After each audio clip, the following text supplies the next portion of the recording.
Hi guys, welcome back to my channel. I hope that you're doing okay today. I've been getting lots of questions on the best pathway to relocate to Canada based on different people's life situation or career goals.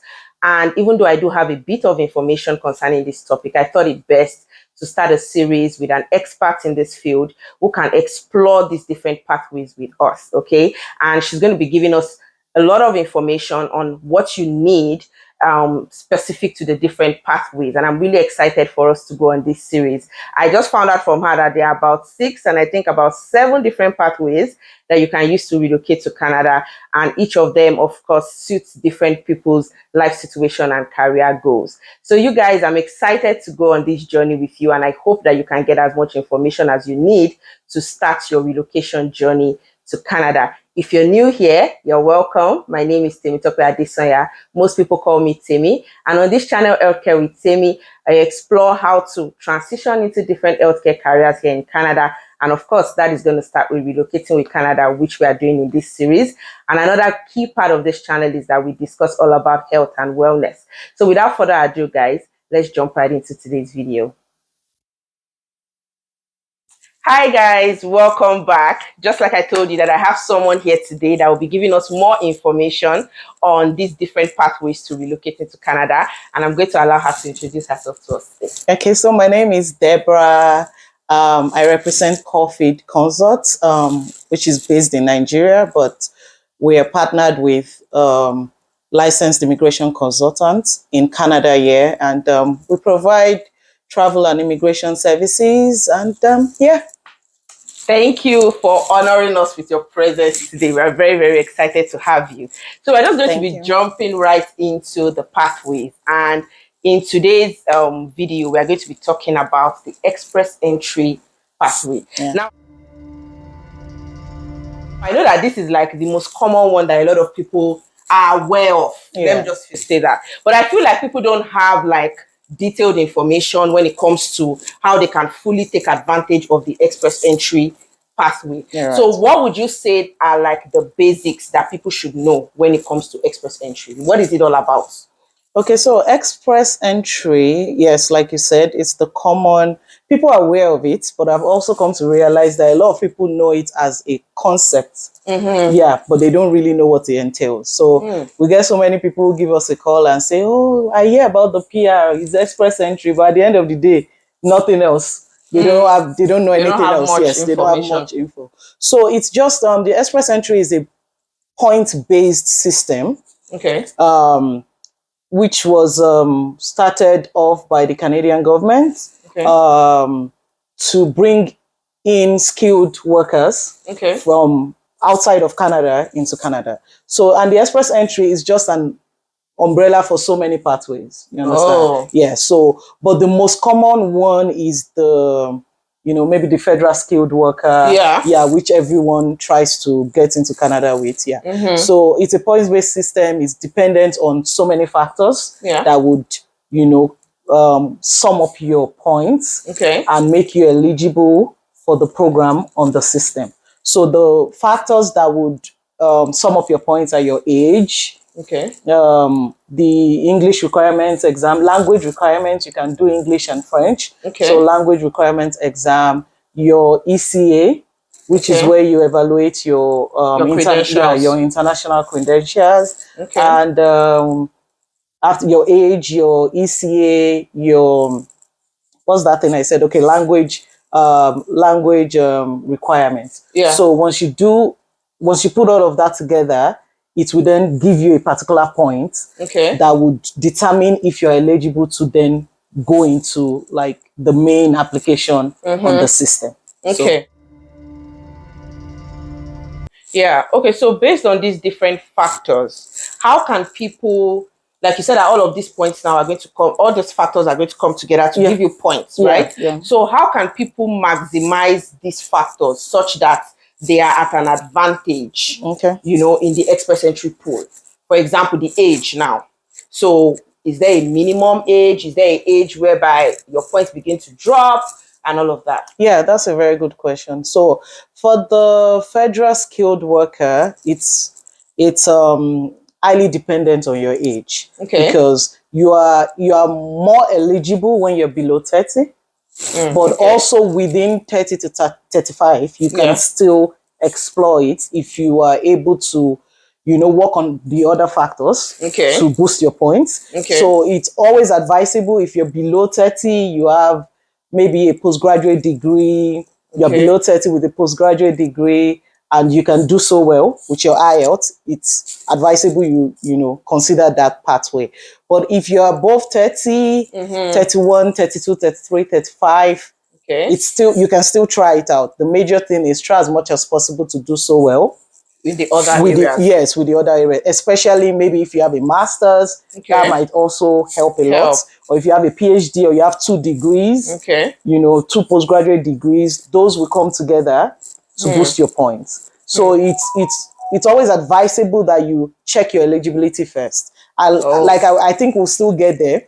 But even if you don't qualify for the federal skilled workers, you know, route, there are other things you can still qualify for by entering into the pool. So you're saying that, in other words, people should not get discouraged with the fact that, oh, I'm about to clock 40 and my age is going to drop my points. People should still start with the first thing of entering the pool. Getting into the pool, because we have a lot of people who are above 40, 45 who have gotten, you know, maybe provincial nomination and they've been able to come into Canada. So the first thing is check to ensure that you are eligible for at least one program. Because some of those programs require you, the first requirement is for you to be in the pool. So get into the pool first, and then you can determine which of the programs you want to pursue. You know, as regards the IELTS, which is another factor, right? Is there I'm sure in your field, you have something that you recommend to clients or people that you come in contact with, like, okay, target this minimum of this score based on your experience. What would that be? So I always tell them to target the maximum, because when you say target 7, then they get 6. But when you tell them target the maximum, when they fall by, they are going to fall very close. So I always say, because it's a point-based system, every point counts. Whether it's 1 point or 2 points, it counts. So the best thing is to try as much as possible to get the maximum points. And the way the system works is that, I don't know, I'm not behind the system, but I've heard some rumors that, you know, some of the, like, listening can boost your points. Listening can boost your points. So just try as much as possible to target, ensure that you don't, like, listening, try to get the maximum point for listening, because it's going to give you more points. That's 9. Yes. Right? That's 9. Get the maximum point for listening, for your reading, for your writing too. Just try. I tell my clients, try to get the maximum for anything. Be on the first category of your IELTS. You know, you know when you're putting in your details, the first category where they say maybe, you know, 9 to 7. That first category, make sure you are hitting that. So it's very important that you focus on your IELTS, because a lot of people now, the situation with the federal pool in Canada now is that they're experiencing a lot of, you know, very high profile in the pool right now. And if you have been following the trend, you will see that they are now doing more of specialized draws. So they are not doing the all-inclusive every the way they used to do it before. So now they will do PMP for maybe 2 weeks or 1 month, and then come to the all-inclusive one. Is because, you know, it's just very difficult. And now, because the Canadian government has said that in 2023 they are focusing more on provincial nomination. So it means that for the federal skilled worker program, it's dropping. And it's going to actually start declining. So the number of, if you see the category they did for this year, provincial nomination was more. So it tells you that they just want few people from the FSW, which is the Federal Skilled Worker. Wow. And for you to qualify your points, you have to have a very good point in the pool. So the best thing is, if you know that is what you are focusing on, that's your only way. Try as much as possible to maximize. People are doing French now. Yeah, I was going to ask now that in addition to this IELTS, in addition to age, another factor is what? French. Second language. Second language. Yes, second language requirements. And a lot of people, even in Nigeria, they are doing it now. They go to French school. Yeah, they go to French school for 6 months. They teach them just to pass the exam. Wow. So it's not as if they are teaching them to actually learn how to speak French. They teach them with the curriculum of the exam. So just to be able to speak enough French to pass the exam, to do your speaking, to do your listening, so it's something you can explore, to be honest. I know people who have gone to do it and they passed. Because that second language requirement, you don't need so much. You don't need to get 9. A very high score. It's automatically, once you submit IELTS and you submit French language, it will skyrocket your points. Wow. Because Canada is bilingual. So it's very important that you try everything you can, as long as it's legitimate. Try everything you can to get the maximum points and to stand a better chance to get called. So yeah, that's okay. All right. Another question is, when it comes to this Federal Skilled Worker program with the express entry, is there a minimum for work experience? Yes, there is. What's the minimum? The minimum is 1 year. Oh, okay. So 1 year you get the minimum points. Okay. 3 years to 5 years, you get the maximum points. Oh. So whether you have 5 years, 4 years, 6 years, is still the same point. That's the maximum. Oh. From 3 years above is the maximum. Okay. So I also always advise people, you can make more points by saying you have 3 years experience. So you make more points from that. So, and looking at your work experience doesn't necessarily have to be, oh, I started work so time. You can use your NYSC. Your internship. That's for NYSC for people in Nigeria. Yes, for people in Nigeria. So your internship, whatever program you have done, yes, that at that point required you to do some, professional work. You can put it all together to sum up your 3 years, because 3 years will give you the maximum points. Anything below 3 years will give you a lesser point for work experience. So sorry, I forgot the work experience thing from the start when I was talking about the factors. So it's very important for you to, if you don't have a job, you can't use Federal Skilled Worker. You can use this. Okay. Pathway. Yes. So I think another one too is also, if you have like a blood relative, does that also help or not really? It does help. So, but I think it gives you additional 15 points. Okay. But the thing is, the person has to be direct. Okay. The person has to be your direct sibling. Like a sibling. Yeah, a direct sibling, someone that you can prove immediate blood ties to. So 15 points goes a long way, especially in the poll. So if you have someone that you are related to, your brother, your sister, not really your cousin, not really your cousin, your brother, your sister, immediate relationship, same father, same mother, try to, So once they are permanent residents or they are Canadians already. So once they are permanent residents, they have the, citizenship already, you can reach out to them to give you additional points. And this also plays a very huge part in PNP too as well. The provincial nomination. I think we're going to do that in our next video, exploring the provincial nomination pathway. So what do you think is, like, looking at this express entry as a whole, especially the Federal Skilled Worker we just talked about, what do you think is some common misconceptions that people have? Because I have some people that they are back home, they heard from someone, and that's like, I heard that I need this. I don't have it, all this kind of thing. What do you think is a common misconception or misconceptions that people have about this Federal Skilled Worker that you think you want to correct, that no, it's not so, or maybe this is so? There are lots, actually. The first thing, when you tell anyone, especially from Nigeria, to try the PR route, is that I hear it's so long. It's going to take 2 years. One, then number two, they're like, it's impossible. It's just so difficult to attain it. And I mean, that's not true. That's not true. I would actually want to say first, it's one of the cheapest way to come to Canada. Wow. That's the truth. It's one of the cheapest way to come to Canada, because if you put it side by side study, for example, you would have spent a lot of money. That's the study visa. Yes, yes. Okay. So if you take the express entry route, there's a limit to what you spend. Most of it is just what you are required to have in your account. So there's a limit to what you're going to spend. True.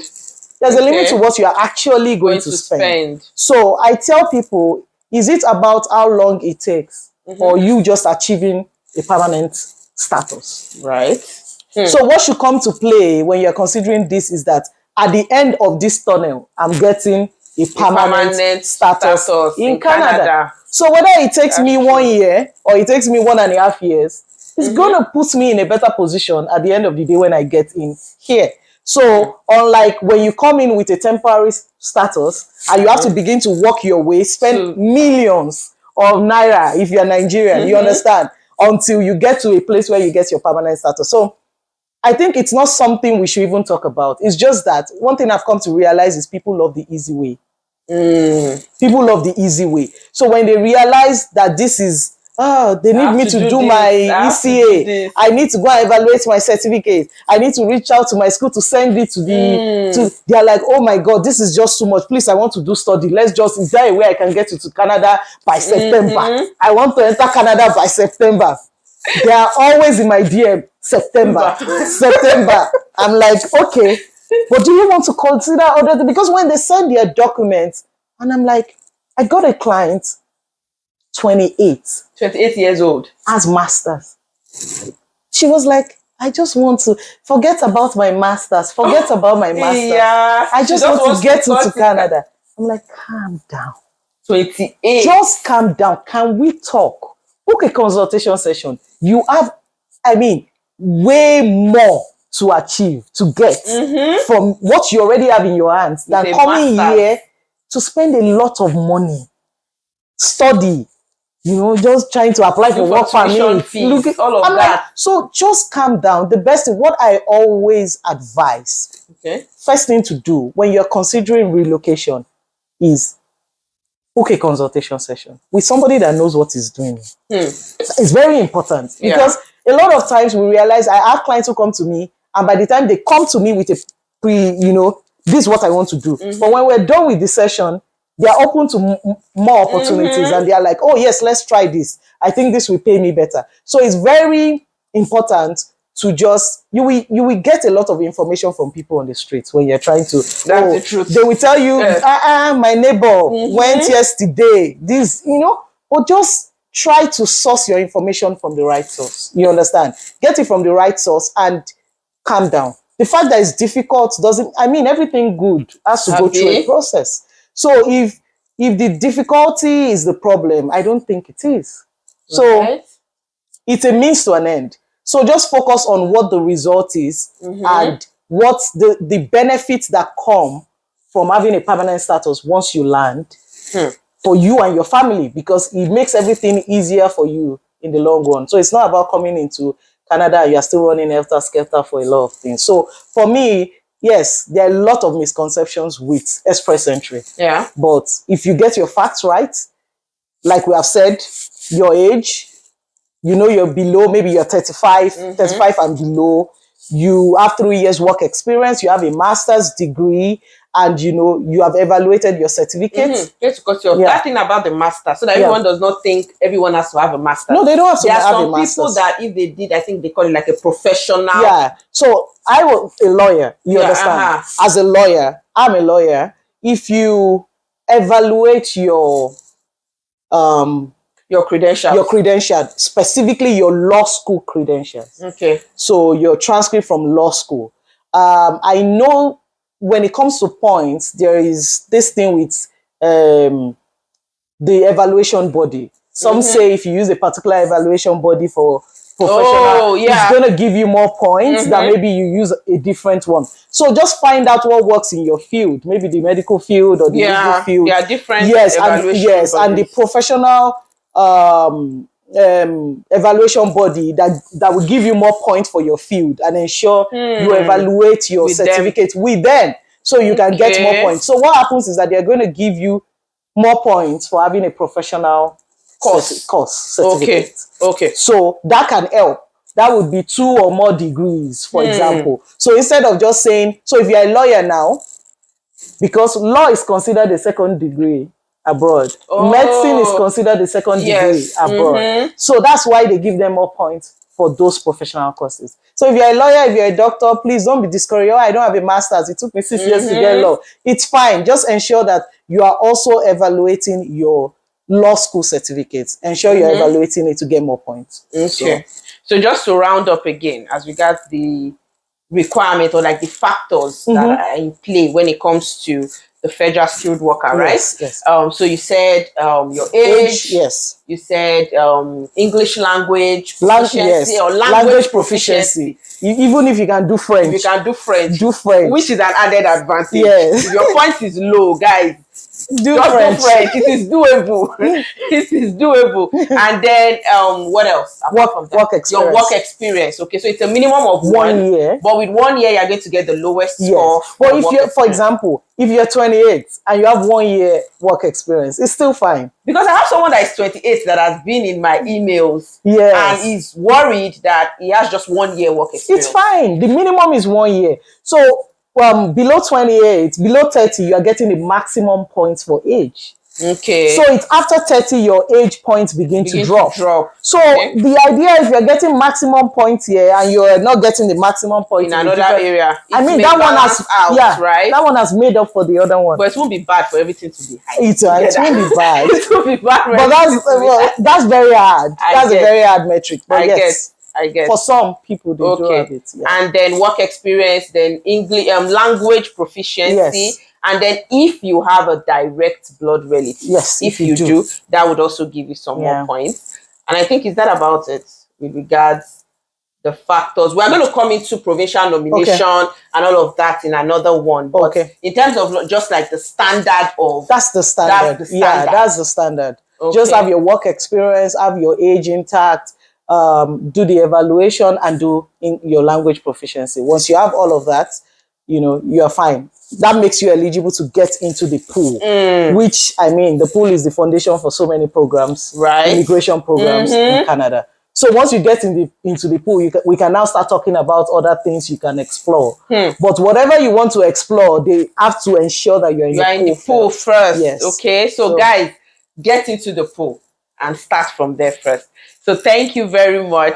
So that brings us to the end of this video, guys. And in this video, remember, we explored how the basic foundation that you need to start off the express entry process. And in the very next video, we are going to be, as you can see, we did touch a little bit on provincial nomination. So Debbie is going to be giving us much more details about the provincial nomination program in the very next video. So till next time, guys, thanks for being here, Debbie. You're welcome. Till next time, guys, see you in the next one. Bye.